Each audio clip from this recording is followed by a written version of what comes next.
নিজেদের এত বড় কেনা বাড়িটা ছেড়ে দিয়ে আজকে আমাদেরকে উঠতে হচ্ছে ভাড়া বাড়িতে গিয়ে। আমরা তো এতদিন মিথ্যে মিথ্যে করে তোমাদেরকে বলতাম যে ওই বাড়িটা আমাদের ভাড়া বাড়ি, কিন্তু আসলে ওটা কিন্তু ভাড়া বাড়ি ছিল না, ওটা কেনা বাড়িই ছিল।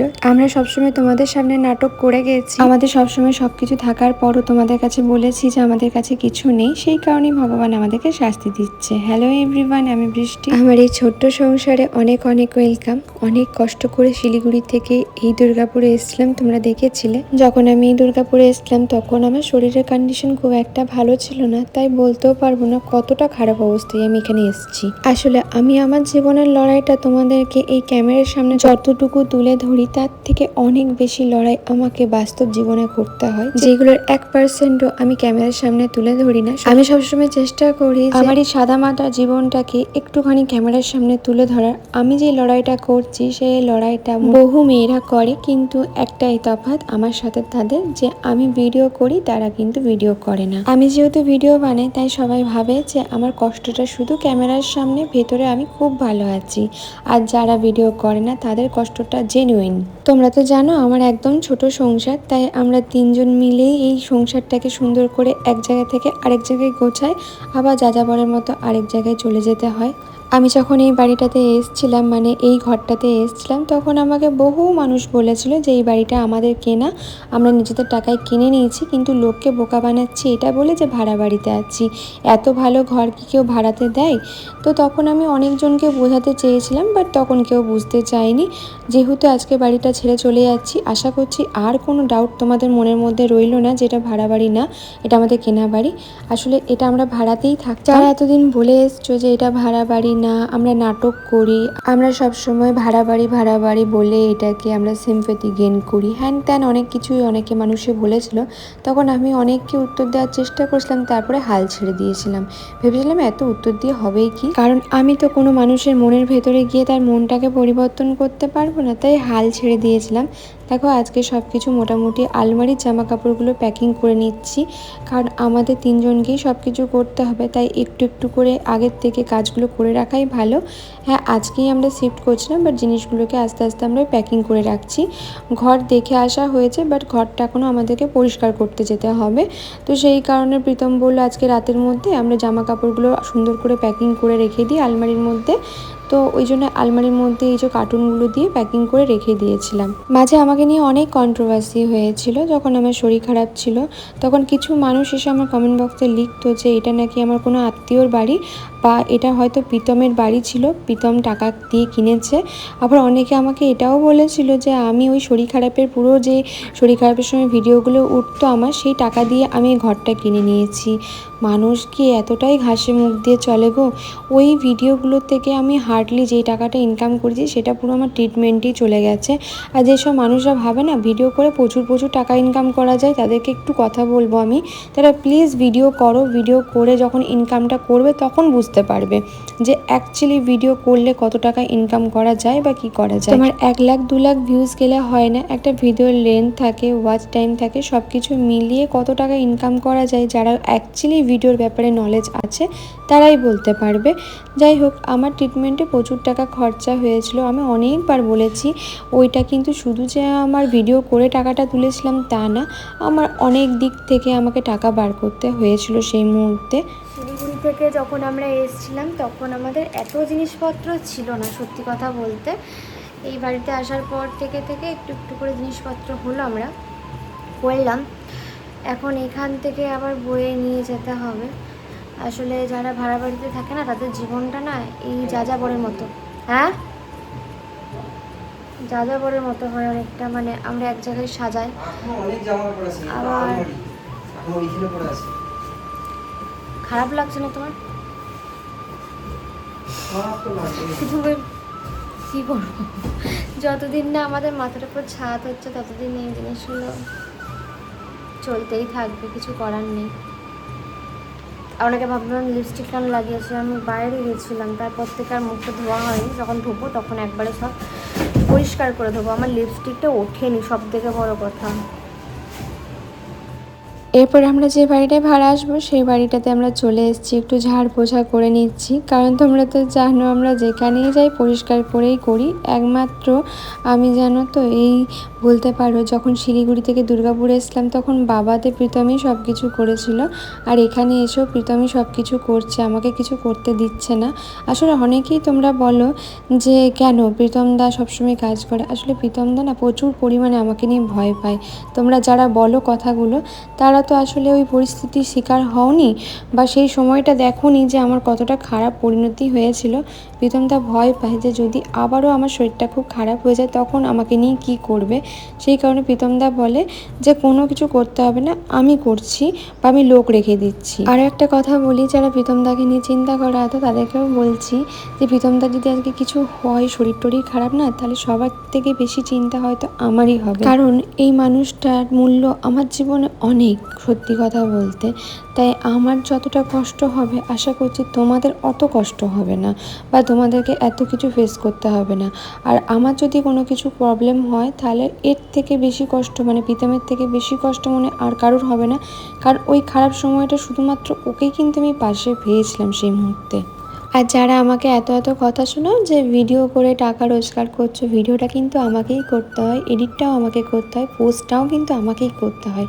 অতএব খাটনি যখন করছি সেখান থেকে টাকা উপার্জন করতে তো আমার কষ্ট নেই, আমি তো এই জায়গাটার পেছনে পরিশ্রম করছি, তো সেই পরিশ্রমের ফল যদি আমি টাকা পাই তাহলে এত খারাপ কথা বলার কি আছে, আমি তো সেটাই বুঝতে পারি না। এইদিকে মনে হয় মশা বেশ ভালোই আছে, সেই কারণ দেখো এখানে মশারির নেট দেওয়া ছিল, কিন্তু এই মশারির নেটগুলো আমাদেরকে খুলে দিতে হবে। তার কারণ বলি তোমাদেরকে, এই ভেতরটা প্রচণ্ড পরিমাণে ডাস্ট আছে, এটা যদি না খুলি তাহলে এটা জানলাটাকে ভালো করে পরিষ্কার করা যাবে না।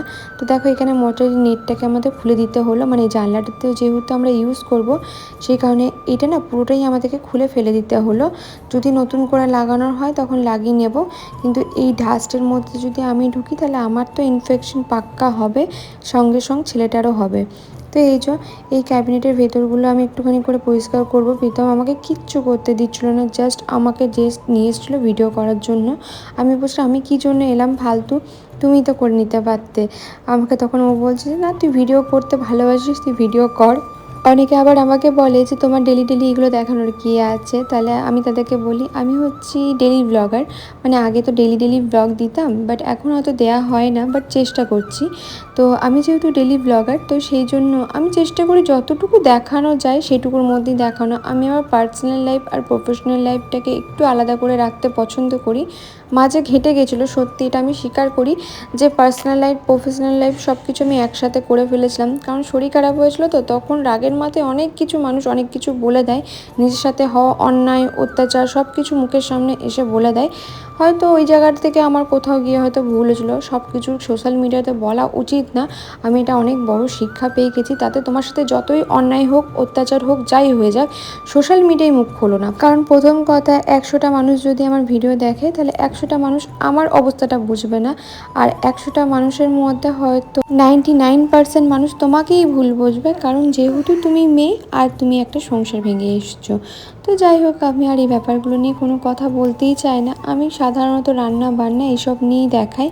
অনেকের পছন্দ হয় অনেকের পছন্দ হয় না, আমি শুধু একটা কথাই বলতে চাই, যাদের পছন্দ হয় না তারা প্লিজ স্কিপ করে যেও, তাতে সত্যিই আমার কোনো অভিযোগ নেই, কারণ এই জায়গাটায় আমি খুব ভালোবেসে এসেছি, ভালোবেসে ভিডিও বানাই। আর অবশ্যই তোমরা তো টাকা রিচার্জ করছো, প্রত্যেক মাসে তোমাদের নিজস্ব টাকা দিয়ে তোমরা রিচার্জ করছো, তোমরা কার ভিডিও দেখবে কার ভিডিও দেখবে না সেটা একান্তই তোমাদের ব্যক্তিগত ব্যাপার। তো আমি সবসময় একটা কথা বলবো, যাদের ভিডিও ভালো লাগে না ফালতু তাদের ভিডিও দেখে তোমাদের নেট প্যাকটা একদমই নষ্ট করো না। আমরা সকালবেলায় এসেছিলাম এই ঘরটা পরিষ্কার করতে, বিশেষ করে এত খিদে পেয়েছে আমার কিছু বলার নেই। নতুন করে সব কিছু সাজানো, আমাদের তো কষ্ট করতে অসুবিধা নেই, বাট এই জিনিসগুলো নিয়ে এদিক থেকে ওদিক করাটা খুব চাপের। তোমরা যারা আমার ভিডিও প্রথম থেকে দেখো তারা তো জানো যে আমি ঘর টিপটাপ করে পরিষ্কার না করে কিছুতেই আসবো না। এখানে প্রীতমকে অনেক রিকোয়েস্ট করার পর প্রীতম আমাকে একটা পাইপ এনে দিয়েছে। এই পাইপটা অনলাইন থেকে নিয়ে আমি খুব ভালো কাজ করেছি, মানে এটা না আমি গাছে জল দেওয়ার জন্য কিনেছিলাম, বাইরে 500 600 700 টাকা করে দাম বলছিল, বাবা আর 1000 টাকা করে দাম বলছিল, এটা আমি 200 কত টাকায় নিয়েছি। এত ভালো এসছে এই পাইপটা, প্লাস তোমার অনেকগুলো মোডও রয়েছে এর মধ্যে, মানে তুমি যেভাবে খুশি দিতে পারো জল গাছের মধ্যে, স্প্রে হিসাবে দিতে পারো কখনো বড় করে। তো এখানে জানলাগুলো ধোয়ার জন্য এনেছিলাম, মানে প্রচুর ঝুল ছিল, ভাবতে পারবে না, কল্পনার বাইরে। আর এটা যদি একটু স্পিডে জলটা পড়তো না এখানকার, তাহলে মনে হয় ভালো হতো। আমি এখানে একটু একটু করে জানলাগুলো দরজাগুলো ধুয়ে দিচ্ছিলাম, কারণ প্রীতমের একটু সাহায্য হবে। আর প্রীতম তো কিছু করতে দিচ্ছিল না আমাকে, দেখো হাত থেকে টেনে নিয়ে নিচ্ছে। ও শুধু একটা কথাই বলছে যে তুই একটু বসে থাক, আমি করে নিচ্ছি। কিন্তু আমার না বসে থাকতে ভালো লাগছিল না, কারণ ও এতটা খাটাখাটনি করছিল, আমার নিজের খারাপ লাগছিল। আর আজকে ও কাজে যাবে না, ও ছুটি নিয়েছে। ও বললো একবারে রাতে টিউশনটা পড়াতে যাব, এখন আর কাজে যাবে না। মানে ও সাধারণত সারাদিন কাজ করে আর রাতে টিউশন পড়িয়ে ঘর আসে। তো এখানে ও দেখো, আমি এখানে সাবান গুঁড়ি ব্লিচিং ট্রিচিং যত কিছু ছিল একবারে ঘরের মধ্যে দিয়ে দিয়েছি। আর আমাদের ঘরের না এই দিকটা দেখছি ঢালু, জলটা এক জায়গায় বেশ জড়ো হয়ে যাচ্ছিল। তো আমি প্রীতমকে ওটাই বলছিলাম যে তো জল তো বেরোবেই না। তারপরে প্রীতম বলছে দাঁড়ান আমি আছি তো, আমি করে দিচ্ছি। তো এইখানে আমি না চটি পড়েছিলাম, কারণ প্রীতম বলছিল তোর পা খেয়ে দেবে। আর এদিকে দেখো নিজে কি সুন্দর চটিগুলোকে খুলে রেখেছে, আমি এটা লক্ষ্যই করিনি তখন। আমাকে বলেছে চটি পরে থাকতে, ও নিজে চটি খুলে কাজ করছে, আমি এটা দেখিনি। আর সত্যি ওর পায়ের চামড়াগুলো সব খেয়ে দিয়েছিল জানো। আসলে ব্লিচিং পাউডার তো খুব যত ভালো তত খারাপ, তো সেই কারণে। তো এইখানে আমাকে বললো যে যা পাইপটা নিয়ে একটু একটু করে আমাকে জল দে, আমি করে নিচ্ছি। তারপরে আমি না ওকে রেগে যাচ্ছিলাম রীতিমতো যে তুমি আমাকে কিছু কাজ করতে দেবে কি দেবে না। ও বললো ঠিক আছে দেবো, খাবার টাবার খেয়ে আসি তারপরে তোকে দেবো। মাঝে না আমরা খাবার খেতেও গেছিলাম একবার, কারণ দুপুরে খাবারটা না খেলে, আমার টিফিনটা না খেলে তো মরেই যাব। কারণ খাবারও খেতে হবে, কাজও করতে হবে, তবে গিয়ে দুটো কাজ একসাথে হবে। এইদিকে না জলের মনে হচ্ছে স্পিডটার ভীষণ প্রবলেম আছে। তো তারপরে বললো যে ঠিক আছে এখন যেটুকু স্পিডে আসছে সেটুকু দিয়েই করা হোক। তো এই যে স্পিড দিয়ে দেখো মাঝে মাঝে পড়ছে, মাঝে মাঝে পড়ছে না। আসলে আমার ওইদিকে না পাইপটা ঠিক করে লাগানো হচ্ছে না, মুখটা যেহেতু বেশ ছোট, তো সেই কারণে। আর এই পাইপের মুখটা একটু বড়, সেই কারণে। তো এখানে কাচের যে সাবজেক্টগুলো আছে ওগুলো প্রীতম ধুয়ে দিচ্ছে। তারপরে আমি ওর কাছ থেকে দেখলাম ঝাঁটাটা ফাঁকা রয়েছে, তো ঝাঁটাটাকে নিয়ে একটু ঝাঁট দিয়ে দিচ্ছিলাম এজো। তো এই যে দেখো ওর পাইপের কাজ হয়ে গেছে, এবার ঝাঁটাটা আবার নিয়ে নিলাম হাত থেকে। কি করব বলো তো, মানে এইরকমই করে, আমাকে কিছু করতে দেয় না, আমার বিরক্ত লেগে যায় মাঝে মাঝে। ও শুধু আমাকে বলছে তুই পাইপটা দিয়ে জল দে, আর কিছু করতে হবে না। কারণ ও জানে ভালো করে যে আমার কিছু দিন আগেও পর্যন্ত কিন্তু ডান দিকের অবস্থা খুব একটা ভালো ছিল না। এখন যদি ওই ডান হাত দিয়ে আমি ঝাঁট দিতে চাই, তাহলে কিন্তু বেশ খানিকটা প্রবলেম হবে। এই যে আমাদের এই রুমটা ক্লিন হয়ে গেল, পরিষ্কার করে একদম ঝাঁটা দিয়ে সুন্দর করে বার করে দিয়েছি। এরপর চলে যাব আরেকটা ঘর, এটা হচ্ছে আরেকটা রুম। এখানে সব জায়গায় দেখছি একটা করে সুতো বা কাপড় ঝোলানো আছে। আমার এই জিনিসগুলো দেখতে এত বিরক্ত লাগে, কিছু বলার নেই। তো এই ঘরটাও বেশ দেখলাম ডাউন আছে, মানে মোটামুটি ঘরটা না একটু ডাউন আছে। মানে আমরা যে আগের বাড়িটাতে ভাড়া থাকতাম সেই বাড়িটাতেও কিন্তু বেশ ডাউন ছিল। তো এখানে আমি এত জল ভরে ভরে আনছি, যে এটা দেখতে পেয়ে আবার ঘরকে গেল, এটা বলতে যে আবার শুরু করছিস তুই। তো আমি না রেগে মেগে দেখো এখানে মুখটা করে বেরিয়ে চলে এসেছি, কারণ আমার না বিরক্ত লাগছিলো, এরপর আমাকে কিছু করতেই দিচ্ছিল না। তো তারপরে আমি রান্নাঘরে এলাম, রান্নাঘরে আমি জল দিয়ে ভালো করে জানলাগুলো ধুয়ে দিচ্ছিলাম, কারণ কিছু তো করতে দিচ্ছে না। আর এখানে দেখলাম স্টিকার চিটি, মানে ওয়ালপেপারটা চিটি রেখেছিলো, তো প্রীতম বলে এটা পরিষ্কার করে তুলে দিচ্ছি, আমরা আমাদের মতো করে পরবর্তীকালে যদি মনে হয় তখন আমরা চিটিয়ে নেব। তো রান্নাঘরটা জানো তো একটা জিনিস খুব ভালো হলো, আমার সেপারেট হয়ে গেল রান্নাঘরটা। মানে আগে যেমন ওপেন রান্নাঘর ছিল, এটা একদম ওপেন না। তো এইরকম রান্নাঘর আমার আবার বেশ ভালো লাগে। আসলে আমার না ভীষণ সাদামাটা ঘরটাই ভালো লাগে, এত ফ্যান্সি ঘর ভালো লাগে না। ফ্যান্সি ঘর যত ভালো তত তার পেছনে পরিশ্রম আরও বেশি। আগে খুব ভালো লাগতো জানো, এখন মনে হয় সাদামাটা ঘরই ভালো, যেখানে মাথা গুঁজে শান্তি পাবো সেরকম ঘরই ভালো, এত ফ্যান্সি ঘর ভালো না। তো এখানে দেখো ও তাকগুলোকেও ছাড়ছে না, তাকগুলোকেও সুন্দর করে ধুয়ে দিচ্ছে, কারণ আমি প্রচণ্ড ঘিনঘিনে, ও ভালো করে জানে যে একটুখানি যদি কোথাও নোংরা দেখি তাহলে আমি তো ব্যাস আমার হয়ে গেল, ওইখান থেকে ওই জায়গায় আমি আর যাব না। তো আমাকে যখন বলছিল পরিষ্কার করছি তখন আমি দেখাচ্ছিলাম, তো প্রীতম বলে প্রচুর নোংরা বেরোচ্ছে তুই চলে যা, কারণ এগুলো দেখে তোর আবার ঘিন ঘিন করবে, খেতে পারবি না। তো আমার সত্যি আমি বরাবরই ভীষণ একটু ঘিন ঘিনে টাইপের, মানে কোনো নোংরা জাতীয় কিছু দেখলে আমি সেদিনকে খাওয়া সব কিছু উঠে যায়। আমি দাঁড়িয়ে আছি তা না, আমার কিছু করতে দিচ্ছে না, করতে চাচ্ছি করতে দিচ্ছে না, বলছি তুই ক্যামেরা ধর আমি করে দিচ্ছি। চারিদিকে কাপড় আর সুতোতে ভর্তি। প্রত্যেকবার যেখানেই যাবো সেখানেই পরিষ্কার পরিচ্ছন্ন করে যাবো, আবার যেমনকার সেমন। আমার বাবা মায়ের কথাটা আমার খুব মনে পড়ছে আজকে। আমার বাবা মাকে দেখেছি এই ভাড়া বাড়ি থেকে ওই ভাড়া বাড়ি, ওই ভাড়া বাড়ি থেকে এই ভাড়া বাড়ি, ওই শরীর নিয়ে করেছে। তো আমি তো পারবো, আমার মনের জোর অনেক। আমার মা বাবা দুজনেই বলে যে তোর মনের জোর অনেক। দেখা যাক কত দূর অব্দি এগোতে পারি জীবনে। ভগবান একটার পর একটা পরীক্ষা নিচ্ছে, নিশ্চয়ই কিছু ভালো ভেবেই নিচ্ছে। চলো, আমার না ভালো লাগছে না ব্যাপারটা হচ্ছে, আর কত যে করতে হবে। প্রীতম ও চকস খেয়েছে। আমাদের ঘরটা পরিষ্কার করতে এবারে প্রচুর কষ্ট হয়েছে। তার কারণ হচ্ছে প্রথম কথা একা পরিষ্কার করেছে পুরো ঘরটাকে, আর দ্বিতীয় কথা হচ্ছে ঘরটা ভীষণ নোংরা ছিল। নোংরা বলতে দেখো দেয়াল টেয়াল কিচ্ছু নোংরা ছিল না, বাট নোংরা বেরিয়েছে হচ্ছে জানলাগুলো থেকে।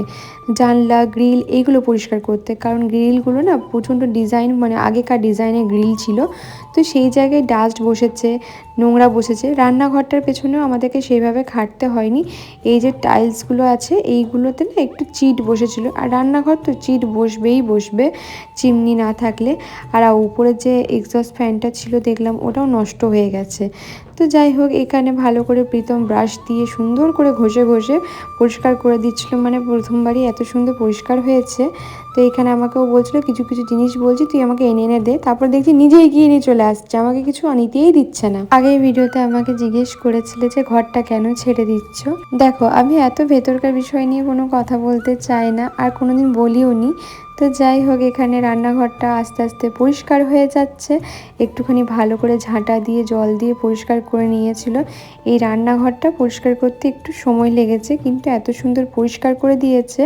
তারপরে প্রীতম বলে রান্নাঘরটা হয়ে গেলে পেছনের বাগানটা ধরতে হবে। পেছনের বাগানটাতে ভালো করে ব্লিচিং পাউডার দিয়ে আমাদেরকে এটা পরিষ্কার করে নিতে হচ্ছে। তার কারণ হচ্ছে এখানে ওপেন ড্রেন আছে ওই জন্য। তো এখানে তো এসে পরে আমাকে সব কিছু আবার নতুন করে করতে হবে।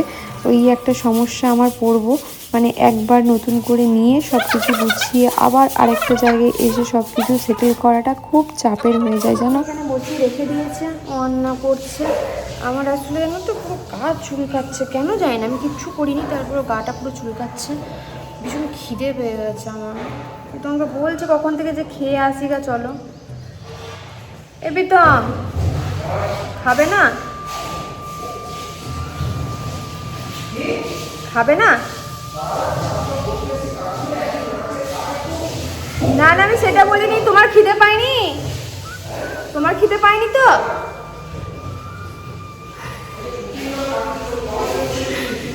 প্রীতম ছুটি নিয়েছে তার দোকান থেকে ওই কাজের জন্য।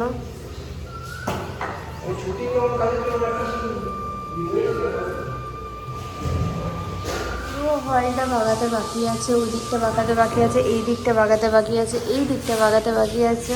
এগুলোর অবস্থা দেখো আবার।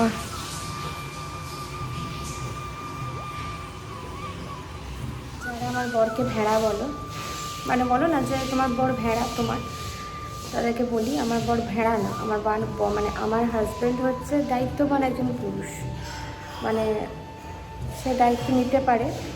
আর সে খুব ভালো করে জানে তার স্ত্রীকে, তার মানে সন্তানকে, তার সংসারটাকে কীভাবে ধরে রাখতে হয়। অনেক পুরুষ সেটা জানে না, আর যেসব পুরুষ জানে না তাদেরকে এখনকার দিনে মানুষরা পুরুষ বলে। আর যারা নিজেদের স্বামী মানে স্ত্রী সন্তানের উপর দায়িত্ব পালন করে তাদেরকে ভেড়া বলে। তো আমার বরকেও ভেড়া বলে, যেহেতু আমার নিয়ে চিন্তা করে। তো ঠিক আছে, ভেড়া হোক, ভেড়া উপাধিটাও খারাপ না, অন্তত শয়তানের থেকে তো অনেক ভালো।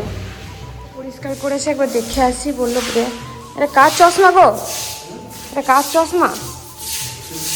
এই নতুন করে দিলে তো, শুধু লাইটটা লাগবে, খুব কালো লাগছে অন্ধকার। দারুণ পরিষ্কার হয়ে গেছে, এবার থাকতে থাকতে হবে।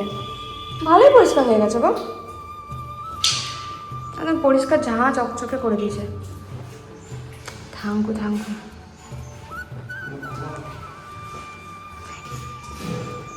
বুঝি তুমি আমার ভেড়া?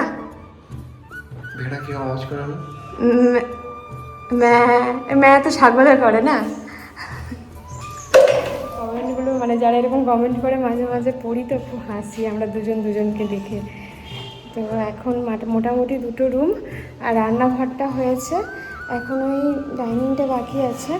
আমার না দেখতে একটু ভুল হয়েছে, আমি না ডাইনিংগুলোকেও রুমের মধ্যে ধরে নিয়েছিলাম সেদিনকে মনে হয়। যাই হোক, হাওয়াটা যখন আসছে না এদিকে হুড় হুড় করে, কী যে ভালো লাগছে কিছু বলার নেই। হ্যাঁ, হাতটা কাটালে আরও সত্যি জল নাও, কতটা কেটেছে দেখি দেখি দেখি, ওই দেখি ব্লিচিং আমি বারণ করলাম তো তোমাকে, তুমি তো শোনো না। এ বাবা, হাতগুলো কি করেছো?